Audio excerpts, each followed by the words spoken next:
ter mais uma vez no livro de Ruth, como vemos ontem à noite, começando no capítulo 1.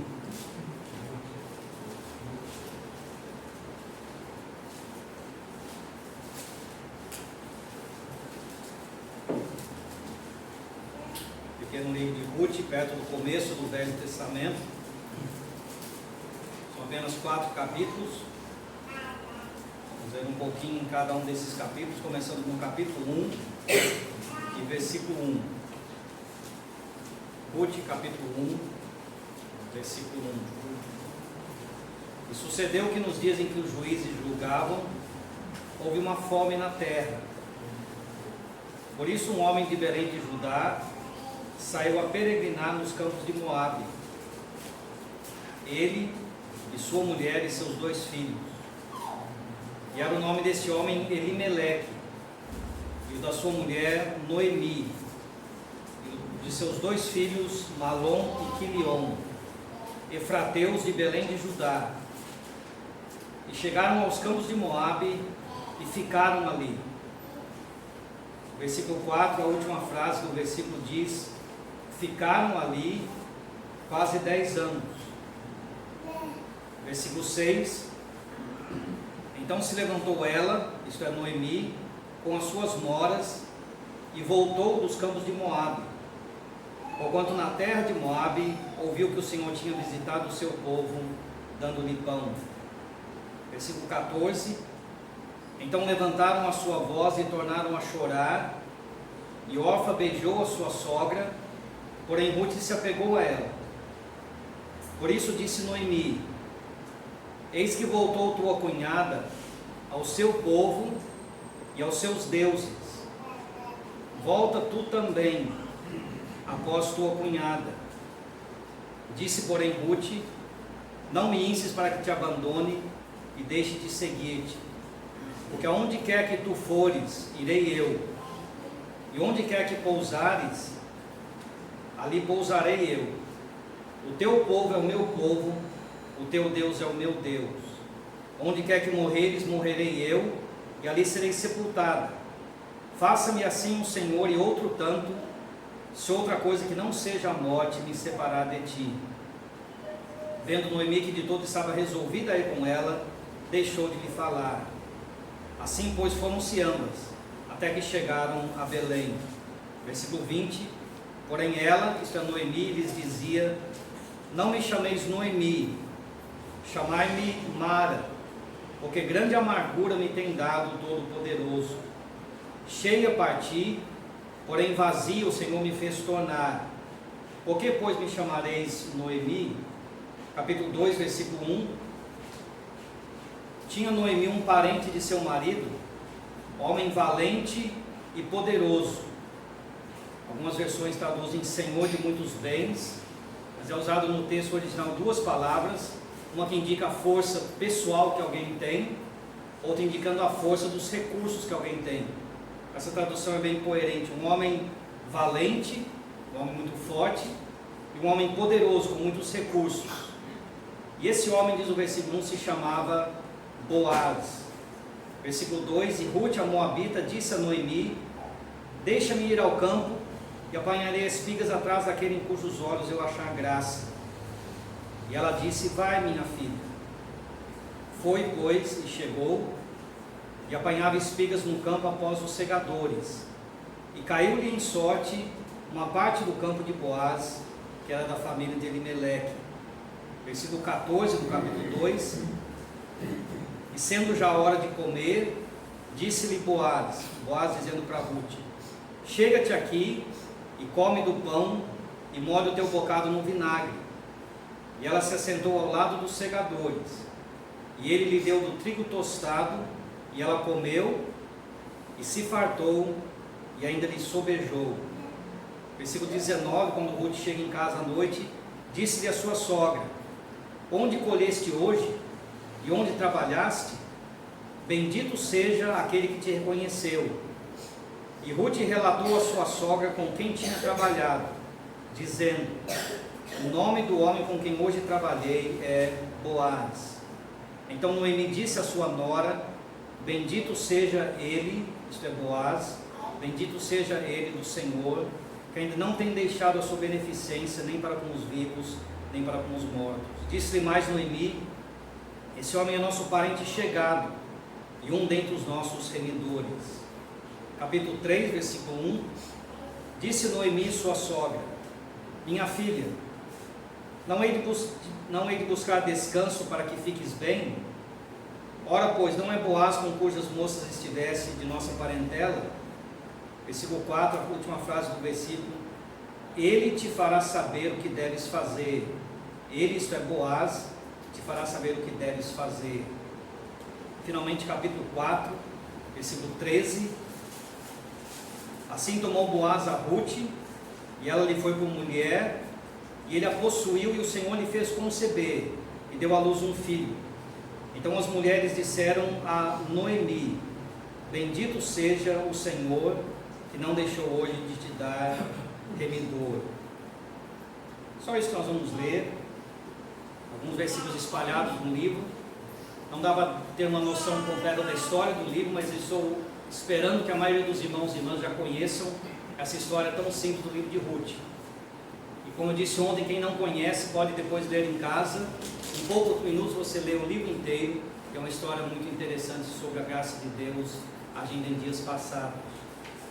Ontem nós pensamos um pouco sobre o contexto desse livro. Eu queria pensar hoje, com a ajuda de Deus, sobre o conteúdo dele e tentar aplicar algumas lições para nós no sentido figurativo. Nós temos autoridade do Novo Testamento para fazer isso, porque o Novo Testamento nos diz que as coisas que foram escritas no passado foram escritas para o nosso ensino, foram feitas figuras e exemplos para nós. Então essas histórias todas do Velho Testamento não estão aqui só porque são histórias interessantes, mas estão registradas porque tem lições a nos ensinar, lições espirituais. Tentamos olhar para os personagens principais do livro e ver que figuras podemos tirar para o nosso proveito. E devemos começar pelo que é mais simples. Temos 3 personagens principais. Não sei se deu para perceber pela leitura, mas temos um homem chamado Boaz e 2 mulheres, uma chamada Noemi e a outra chamada Ruth. Boaz é uma figura muito clara do Senhor Jesus Cristo. Ele é apresentado aqui como um parente remidor. Algumas versões traduzem redentor. E essa palavra remidor ou redentor, qualquer que seja a tradução dela, ela indicava uma função na lei de Israel que literalmente para nós hoje não faz muito sentido, mas que figurativamente nos lembra da função do Senhor Jesus Cristo como nosso redentor. E é precioso para o salvo lembrar que o Senhor Jesus é o seu redentor. Quando nós o chamamos de Salvador, estamos pensando no fato que Ele nos livrou da condenação do pecado, nos salvou de uma condenação eterna. Mas quando o chamamos de Redentor, estamos pensando que Ele pagou o preço que o pecado cobrava para nos manter escravos, e nos livrou da escravidão do pecado. Ruth tinha um problema financeiro e um problema social. Nós não podemos entrar nos detalhes da história hoje, mas quem não está habituado, não está familiarizado com a história, pode ler depois. Ruth, uma jovem viúva, moabita, não da terra de Israel, uma gentia, ela precisava de alguém para agir em favor dela, no sentido social, no sentido financeiro. E essa ação de Boaz em prol dela ilustra o que Cristo fez por nós, pobres pecadores. Por isso é tão precioso ler lá no capítulo 2, que Boaz era um homem valente e poderoso, lembrando dos recursos pessoais que o Senhor Jesus tem, as virtudes e glórias dele, que são infinitamente superiores às de Boaz, e lembrando também dos recursos de graça que ele tem.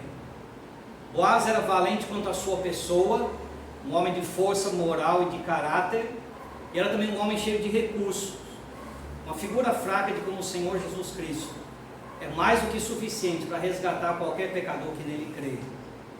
Eu estou imaginando que a maioria que hoje já é salva, já foi resgatada pelo Senhor Jesus Cristo, e nós nos gloriamos nessa obra de redenção feita por Ele.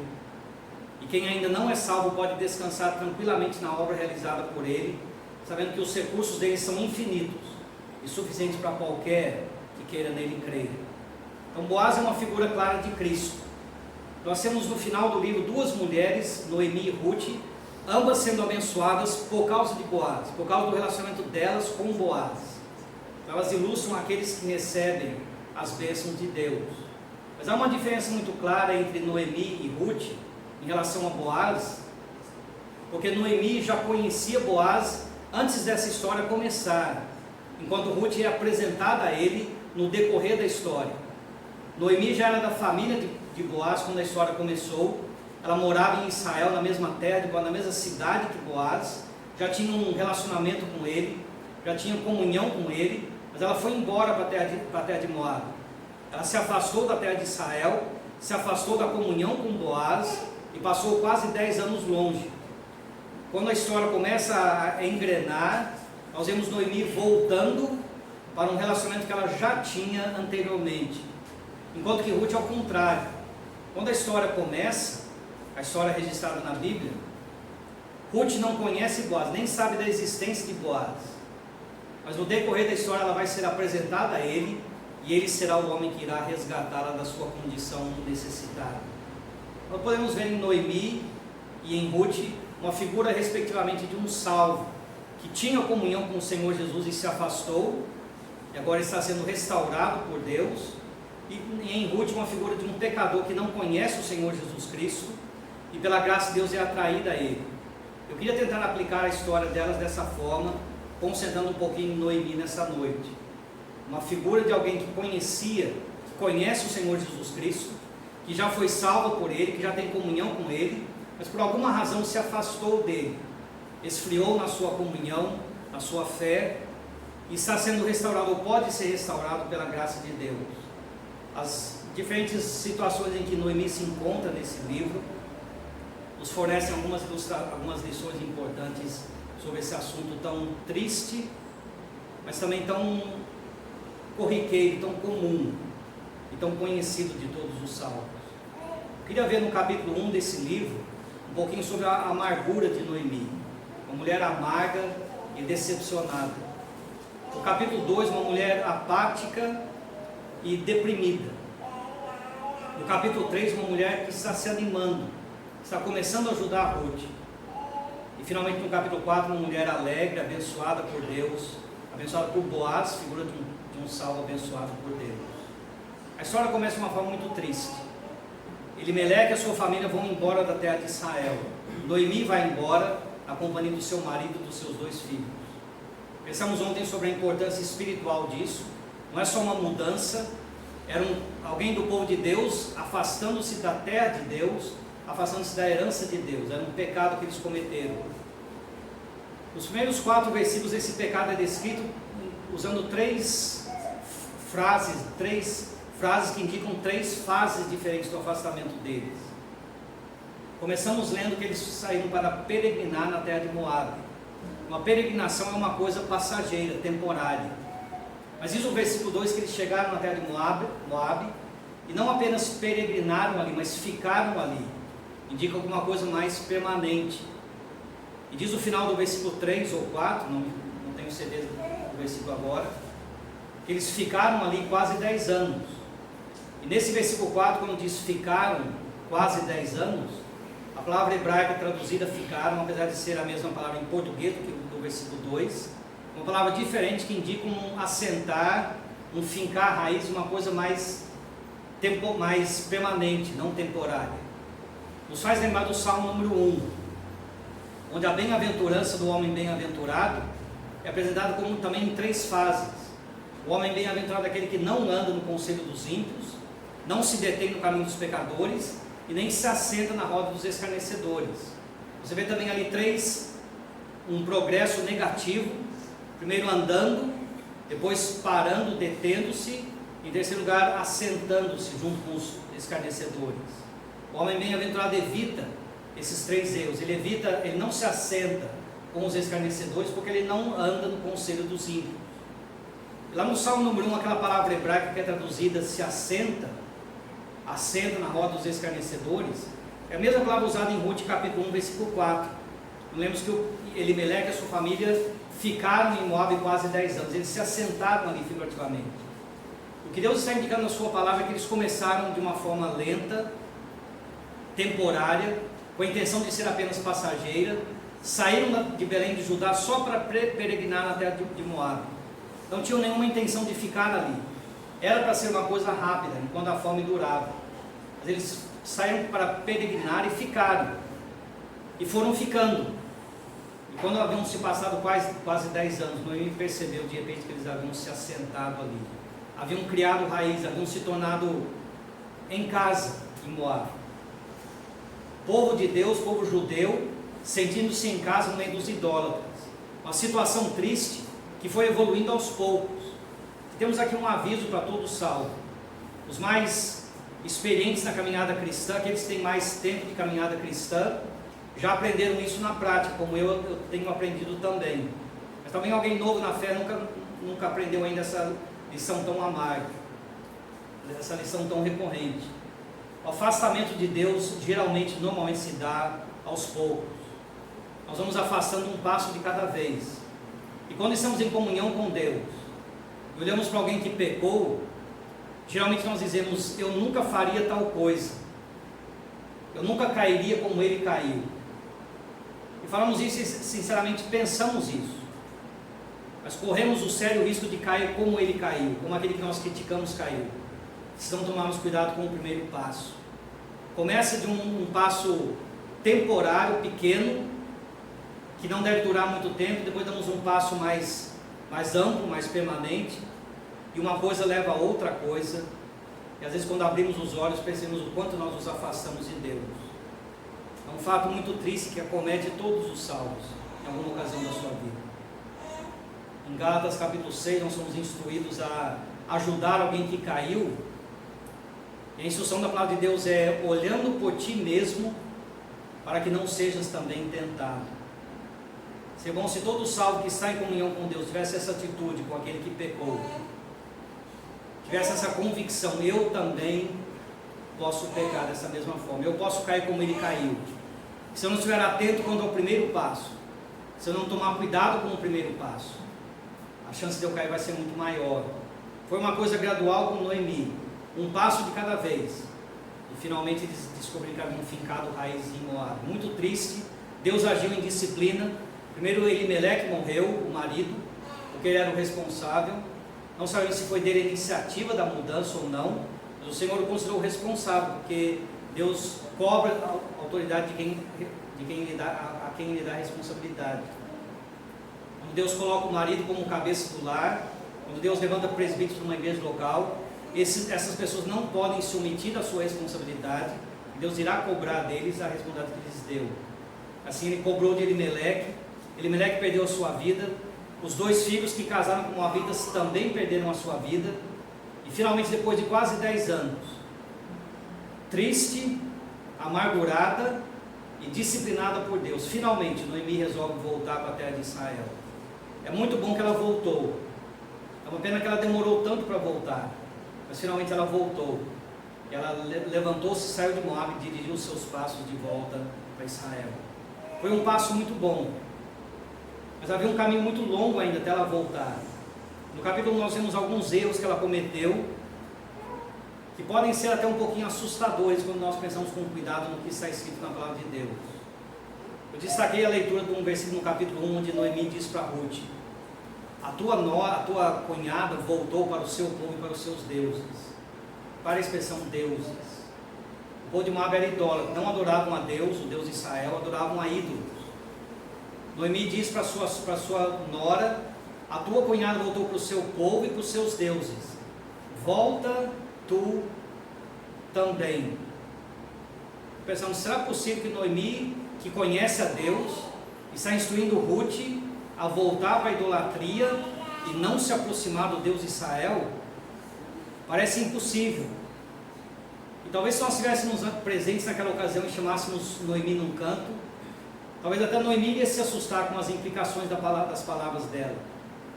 Eu penso, posso estar errado, mas eu penso que Noemi não tinha essa intenção de ser tão dura com a sua nora. Mas ela está efetivamente dizendo: Ruth, volte para a idolatria, porque eu não tenho nada para te oferecer. Se você ler o capítulo inteiro, o argumento de Noemi é até coerente. ela diz para Ruth: eu não posso te oferecer nada, eu sou velho, eu não tenho mais filhos. Mesmo que eu tivesse filhos hoje, você não poderia esperar até eles crescerem para que você casasse com um deles. Eu não tenho nada para você, então fica com os seus deuses, fica com o seu povo. Num sentido meramente humano, o argumento dela era correto. Mas como que alguém que conhece a Deus incentiva alguém que não conhece a Deus a não buscá-lo? Nós pensamos nas implicações do que Noemi disse. Ficamos chocados com a frieza espiritual dela, a falta de percepção espiritual dela, para ela chegar a um ponto como esse. Mas talvez, irmãos e irmãs, às vezes nós cometemos esse mesmo erro. Talvez não em palavras, mas em atitudes. E às vezes nós desanimamos alguém que está buscando a Deus. Pensamos na fraqueza do lugar onde reunimos. E quase que não dizemos em palavras, a nossa atitude às vezes diz: olha, não vem comigo não. Eu não tenho nada para te oferecer. É melhor você ficar no seu pecado mesmo, porque eu não tenho nada para poder ajudar você. Eu reúno muita fraqueza. Eu tenho fraqueza, a igreja onde eu reúno é fraca, limitada. Eu não tenho muito para te oferecer. E às vezes estamos inconscientemente afastando pessoas que estão sendo trabalhadas pelo Espírito Santo, que estão mostrando interesse, que desejam buscar a verdade. Às vezes estamos inconscientemente afastando essas pessoas de Deus pela nossa falta de fé em Deus. Noemi estava certa que ela não tinha nada para oferecer a Ruth. Mas Noemi esqueceu que em Israel havia o Deus de Israel. Havia pessoas como Boaz, que podiam ajudar a Ruth, como ajudaram, como Boaz ajudou Ruth. Noemi pensou demais na sua fraqueza, pensou demais na sua própria amargura, e por causa disso ela foi levada a desanimar a Ruth. Graças a Deus, pela misericórdia de Deus, Ruth insistiu. Mas o erro de Noemi nos alerta quando é o perigo de nós cometermos o mesmo erro. Talvez em relação aos nossos filhos, é muito perigoso criar filhos para o mundo e não para Deus, muito fácil de acontecer. Em relação aos nossos vizinhos ou parentes, talvez, nós tomemos cuidado para nunca cometer esse erro, nunca desanimar tanto, a ponto de acabar afastando pessoas que estão procurando a verdade. Noemi sentiu essa fraqueza, e mais no final do capítulo ela mostra a sua amargura, quando ela deseja que lhe chamem, não de Noemi, nome que quer dizer agradável, mas de Mara, nome que quer dizer amargo. Porque ela sente realmente a sua amargura, ela sente a sua tristeza e está concentrando nisso. E ela diz em palavras que me tocaram muito, ela diz: cheia eu parti, porém vazia o Senhor me fez tornar. Podemos entender essas palavras como um desabafo de uma mulher amargurada. Mas talvez tenha algumas coisas mais profundas nisso também. A ordem das palavras no texto hebraico começa com eu e termina com o Senhor. Eu parti cheio, porém vazia me fez tornar o Senhor. E há um contraste entre ela e o Senhor. Ela começa dizendo: eu parti cheio. Querendo dizer que 10 anos antes, quando ela foi embora para Moab, ela tinha tanta coisa boa, e agora ela volta de mãos vazias. Mas repare bem no que ela disse: eu parti cheia. Se você voltasse 10 anos antes dela dizer essas palavras, no dia em que ela está se afastando de Belém de Judá para ir para Moab, se você tivesse perguntado para ela naquele dia: Noemi, por que você está indo embora? Você está indo porque você está cheia? Porque você tem muitos recursos e quer agora desfrutar a vida um pouco e descansar e viajar e passear? Ela teria dito: não, eu estou indo agora porque eu estou vazia, porque estamos passando fome, eu estou indo embora em desespero, não há alimento em Belém de Judá, não há comida aqui, eu estou indo em desespero porque há comida em outro lugar. Não estou indo porque eu tenho abundância, eu estou indo porque eu tenho falta, eu passo necessidade, estou indo procurar solucionar esse meu problema. 10 anos antes ela teria dito: eu parti vazia. Mas 10 anos depois, ela, olhando para o mesmo episódio, ela diz: eu parti cheio. A situação dela 10 anos antes não mudou, mas ela entendeu agora a diferença importante. Aquilo que ela considerava como sendo vazio no começo era realmente cheio. Quando ela partiu de Belém de Judá, só com o marido e os 2 filhos, talvez com a barriga vazia, talvez com o coração vazio, sem esperança, ela sentia-se vazia, mas ela não percebeu que ela estava cheia, que ela tinha muitas riquezas. Ela tinha um marido, ela tinha 2 filhos que ela amava, ela tinha a herança de Deus em Israel, ela tinha comunhão com o Deus de Israel, ela tinha muita coisa, mas ela sentia-se vazia. Depois de perceber o quanto Moabe tirou dela, o quanto ela perdeu em Moabe, finalmente ela entendeu o quão vazia realmente ela era quando ela voltou. E finalmente ela entendeu o quão cheia ela era, o quão rica ela era quando ela foi embora.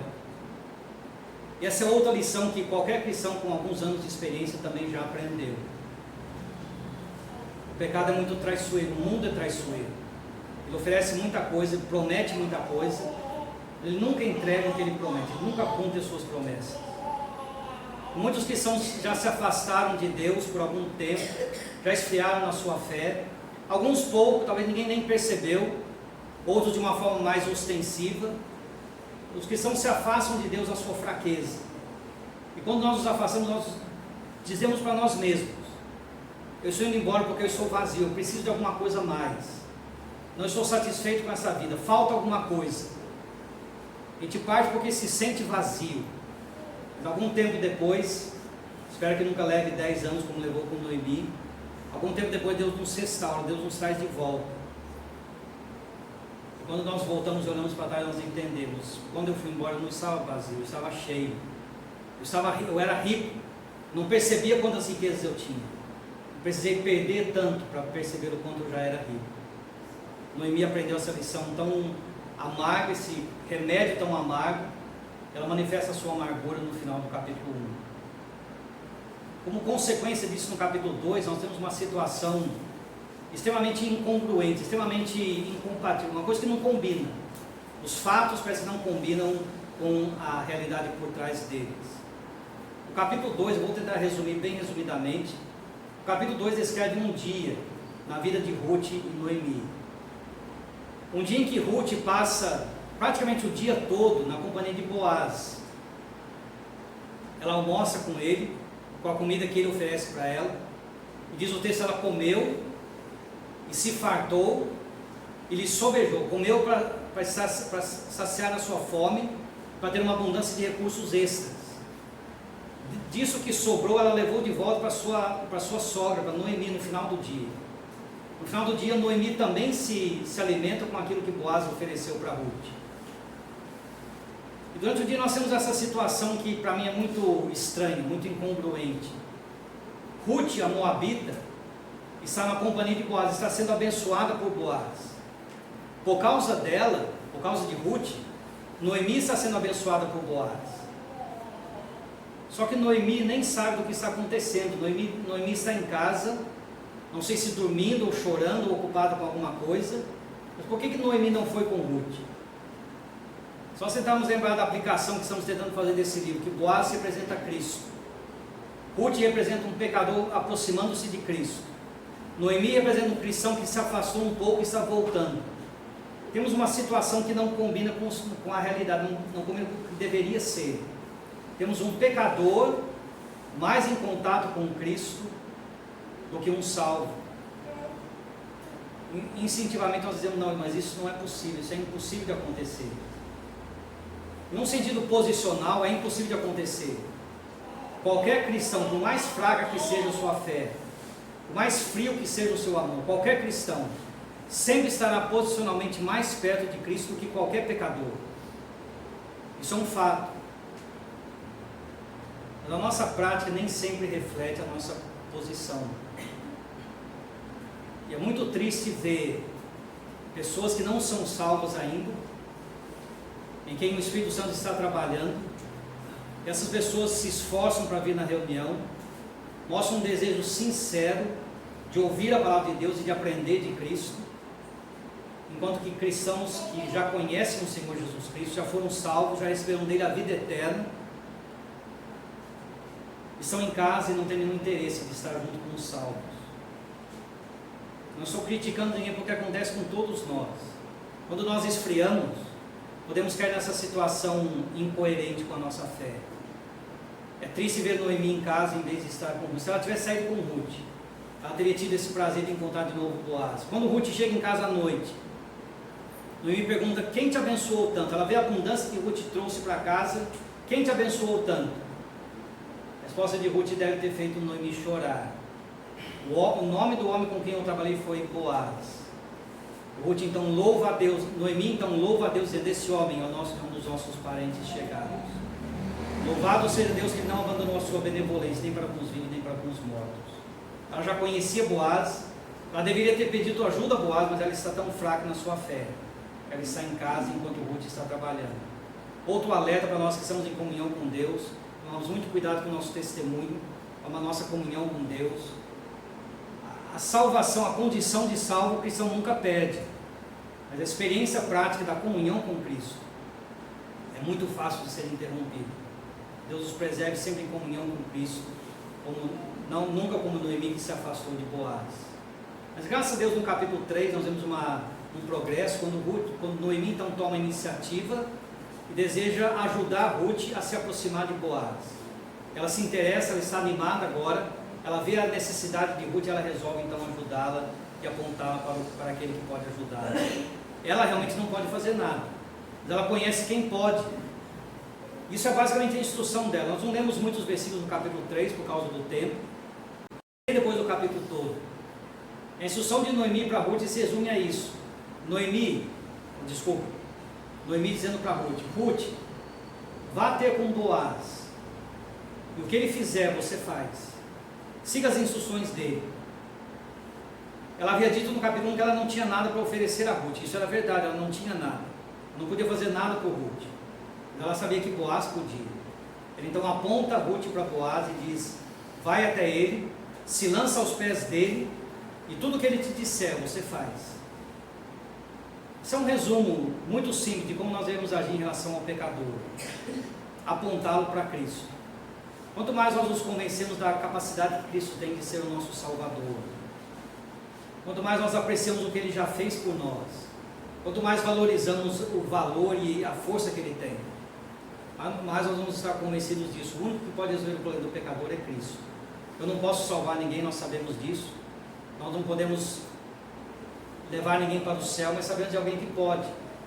Quando nos esforçamos nesse propósito, apontando o pecador para Cristo, estamos apontando ele para o único que pode ajudá-lo. De uma forma muito simples, mas muito efetiva, muito eficaz. Noemi foi usada por Deus para resgatar Ruth dessa forma indireta. Ela não podia agir, mas Boaz agiu, e ela foi um instrumento usado por Deus nessa obra.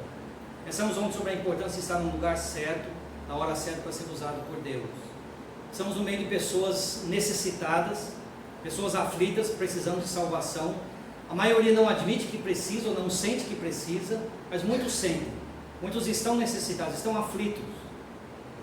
E nós temos a luz, nós temos o conhecimento de salvação. Não podemos salvá-lo, não podemos apontá-lo para aquele que pode salvá-los. Que sejamos bem empenhados nessa obra, empenhados em apontar os pecadores para Cristo.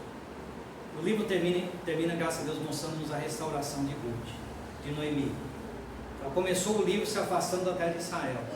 Ela termina de volta na sua terra, abençoada por Deus, através de Boaz. Boaz trouxe de volta alegria para a família de Noemi, para a própria pessoa de Noemi, trouxe bênção para ela. Nós irmãos, de quantas bênçãos Cristo nos trouxe, quantas vezes nós recebemos através dele, bênçãos espirituais que são incontáveis. Começa com a salvação, e cada dia que nós vamos aprendendo mais e conhecendo melhor o Senhor e aprofundando-nos nas bênçãos que Ele nos deu. Podemos passar a vida toda tentando conhecer um pouco mais desse Salvador, desse Redentor que nos redimiu, tentando agradecê-lo por tudo que Ele fez por nós, como faremos durante toda a eternidade. A eternidade será pouca, será um período muito pequeno para nós louvarmos o Senhor pela salvação que temos, pelo Redentor que temos. Então, temos um quadro completo em Noemi, nesse livro de Ruth, sobre Noemi. Mulher que já conhecia Boaz, afastou-se, foi disciplinada, sentiu a mão de Deus pesando sobre ela, ouviu a disciplina e voltou para a terra, voltou em fraqueza. O processo de volta foi longo. Ela não esteve em comunhão com Boaz no dia em que voltou, demorou um pouco ainda. Mas é assim que acontece sempre uma restauração. Eu não conheço a situação da maioria de vocês aqui conosco hoje, mas eu sei como é o nosso coração. Eu sei que todos nós, os salvos, qualquer que seja a sua situação espiritual, todos nós estamos sujeitos a fracassar na nossa fé e a desapontar a Deus. Quando caímos, haverá disciplina, isso é inevitável. o Senhor disciplina aqueles a quem Ele ama. Quando Ele nos disciplinar, a única resposta coerente que podemos dar é como Noemi: levantar e dizer: eu vou voltar para perto de Deus, eu vou voltar para ter comunhão com Ele. Se eu me afastei da igreja, eu vou voltar para a comunhão da igreja. Se eu parei de ler a Bíblia, eu vou voltar a ler a Bíblia. Qualquer que seja o grau de afastamento, nós vamos dizer: eu errei, eu devo voltar. Noemi nos ensina que o caminho vai ser longo. Lembre do caso de Elias, em 1 Reis capítulo 19. O grande profeta Elias, que parece quase um super-homem na sua fé. Elias uma vez enfraqueceu. Ele fugiu o caminho de um dia para o deserto. Lá no deserto Deus o encontrou. Deus o mandou voltar para o monte de Deus. Deus lhe deu comida. Deus disse: come, porque o caminho te será sobremodo longo. Diz o versículo seguinte: Elias comeu, e com a força daquela comida, caminhou 40 dias e 40 noites até o monte de Deus. Ele se afastou o caminho de um dia. Para voltar, ele caminhou 40 dias e 40 noites. Era outro trajeto, geograficamente. Então, é uma figura que Deus está usando na sua palavra, mostrando-nos que é fácil nos afastar dele. É sempre mais difícil voltar. Mas leia o capítulo 4 depois, em casa de Ruth, veja a alegria de Noemi, veja como ela está abençoada na presença de Deus, como foi proveitoso esse caminho. O caminho de volta é longo, é demorado, mas vale a pena. E sempre haverá recompensa para o cristão que busca comunhão com Deus. Se nós por acaso perdemos essa comunhão, se por acaso perdemos ela amanhã, façamos todo o esforço possível para o mais rápido possível restaurar a comunhão com o nosso Salvador. E se estamos, ou pelo menos imaginamos que estamos em comunhão plena com Ele hoje, sejamos atentos e alertas, porque o perigo ronda por todo lado. A capacidade de cair existe em cada um de nós. O perigo de cair é real. Nós seremos atentos quanto a essas coisas. Finalmente, eu queria sugerir só para você pensar depois uma outra interpretação no sentido coletivo. Nós pensamos em Boaz como figura do Senhor Jesus Cristo.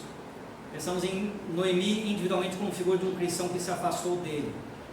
Ruth como um pecador que se aproxima dele. Podemos também pensar em Noemi e Ruth no sentido coletivo. Ver em Noemi uma figura de Israel e em Ruth uma figura da igreja. Uma coisa interessante para você pensar depois sobre a perfeição da palavra de Deus.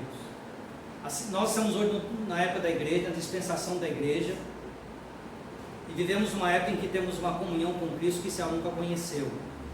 Noemi e Ruth foram abençoadas por Boaz nesse livro, mas em sentidos diferentes. Noemi conhecia Boaz antes de afastar-se e continuou sendo parte da família dele. Ruth não conhecia ele antes, mas foi elevada a uma posição superior à posição de Noemi. Ela se tornou a noiva de Boaz, uma privilégio que Noemi nunca teve. Quando nós vamos para as Escrituras, nós vemos essa diferença que Deus faz entre Israel e a igreja. A confusão que muitos fazem hoje em relação a esses dois povos de Deus. Quando nós confundimos esses dois povos de Deus, nós confundimos toda a nossa interpretação da Bíblia, principalmente na questão profética. É fundamental entender que há uma diferença entre Israel e a igreja. Israel é o povo de Deus do passado, a igreja somos nós hoje. Vivemos uma dispensação em que Deus está tratando com a igreja e não com Israel. Ele voltará a tratar com Israel novamente no futuro. Voltará a abençoar o seu povo terrestre. É importante nós cremos nisso. Romanos capítulo 11 afirma que a queda de Israel trouxe a salvação para os gentios. Leia depois o capítulo 10 e capítulo 11 de Romanos para entender melhor esse assunto. Deus no passado tratou com Israel. Israel se afastou de Deus, como Noemi se afastou dele. Deus hoje está salvando os gentios, uma multidão de pessoas de todas as nações, de toda a tribo, povo, língua e nação. E essas pessoas salvas pela graça de Deus hoje constituem a igreja, que são a noiva do Cordeiro. Nós teremos uma posição na eternidade mais gloriosa do que a posição que Israel teve. Mas Israel ainda será abençoada por Deus. Há profecias do Velho Testamento ainda a ser cumpridas em Israel. Elas serão cumpridas. Deus vai, quando Deus arrebatar a igreja e voltar a tratar com Israel de novo, voltará a abençoar Israel na sua terra, aqui nessa terra que nós vivemos, a terra de Israel. No planeta onde vivemos, lá na terra de Israel também como uma nação. E através de Israel todas as nações da terra serão abençoadas durante o milênio. É um reino de paz e de glória. E Deus está tratando com Israel novamente, como ele fez no passado. Mas nada pode se comparar à glória que a igreja possui de ser a noiva do Cordeiro. Você vê isso em figura aqui no livro de Ruth, no contexto onde esse livro foi colocado. Antes de hoje nós temos o livro do Juiz, que conta a triste história do afastamento de Israel, como eles se afastaram de Deus progressivamente, cada vez mais, até que terminaram o livro do Juiz termina cronologicamente falando do julgado, do juízo de Sansão, o juiz que falhou na sua missão de libertar Israel e que terminou preso nas mãos dos filisteus, preso em terra estranha, e foi morto pelos filisteus e conduzido de volta num caixão, ou pelo menos conduzido de volta morto, para ser enterrado na terra de Israel. A triste figura de como Israel no passado, ilustração de como Israel no passado, se afastou cada vez mais de Deus até ser levado embora da sua terra e ficar no cativeiro. Deus julgou Israel, disciplinou Israel. Deus, as bênçãos que eram para Israel foram transferidas para a igreja. Nós hoje temos esse privilégio de sermos o povo de Deus num sentido bem especial, e entendendo que Deus tem propósito para a igreja que nunca serão consumidos em Israel. Se eu olhar para Noemi e para Ruth em relação a Boaz, como representando coletivamente, você irá ver em Noemi uma figura de Israel e em Ruth uma figura da igreja, a noiva do Cordeiro. Às vezes amanhã podemos pensar mais detalhes sobre isso. Eu só queria sugerir isso para quem quiser meditar com mais detalhes sobre essas bênçãos de Deus coletivas. Meu desejo no coração hoje é alertar cada um de nós para o perigo de perdermos a comunhão com Cristo. Fazer todo o esforço possível para preservar essa comunhão. Se por acaso ela foi perdida, fazer todo o esforço possível para restaurá-la o mais rápido possível. Deus preserve todos nós em comunhão com o nosso grande Redentor. Amém.